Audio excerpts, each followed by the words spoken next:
ఇక యామిని భానుమతికి ఫోన్ చేసి అతిథి ఆత్మహత్య ప్రయత్నం చేసిందని చెప్పడంతో భానుమతితో పాటు అందరూ ఒక్కసారిగా షాక్ అవుతూ ఉంటారు. ఇక నెక్స్ట్ ప్రోమోలో అందరూ కూడా హాస్పిటల్ వెళ్ళడానికి బయటకు కారు దగ్గరికి వెళ్ళగానే అంతలో అహల్య కళ్ళు తిరిగి కింద పడిపోవడంతో బుజ్జి పరిగెత్తుకుంటూ బయటకు వెళ్లి మావయ్య అహల్య అత్త కళ్ళు తిరిగి పడిపోయింది అని చెప్పడంతో ఇక గౌతమ్ తో పాటు అందరూ షాక్ అవుతూ ఉంటారు. ఇక తర్వాత సీన్ కట్ చేస్తే గౌతమ్ తప్ప మిగతా ఫ్యామిలీ మెంబర్స్ అందరూ కూడా హాస్పిటల్ వెళ్తారు. అతిథి చేతిని చూసి చాలా బాధపడుతూ ఉండగా గౌతమ్ ఎక్కడా అని అతిథి అడుగుతూ ఉంటుంది. వాడు రాలేదు అని భానుమతి చెప్పడంతో రాలేదంటే ఏంటి అర్థం అని యామిని చాలా కోపంగా అడుగుతూ ఉంటుంది. ఆయన గారి భార్య తినదరక కళ్ళు తిరిగి పడిపోయింది, అందుకని ఆవిడ సేవలో ఉండి రాలేదు అని అవంతిక చెప్పడంతో ఇక అతిథి షాక్ అవుతూ ఉంటుంది. అంతలో గౌతమ్ కూడా అహల్యని అదే హాస్పిటల్ తీసుకొచ్చి జాయిన్ చేస్తాడు.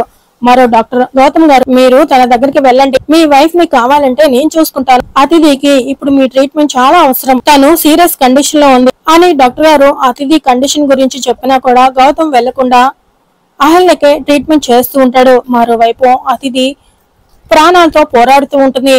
మరి ఏం జరగబోతుంది? గౌతమ్ అతిథిని కాపాడతాడా లేక అహల్యని కనిపెట్టుకుని తనలో పెరుగుతున్న ఇంద్ర రూపాన్ని కాపాడడానికి ప్రయత్నిస్తాడా అనేది రాబోయే ఎపిసోడ్ లో తెలుసుకుందాం ఫ్రెండ్స్.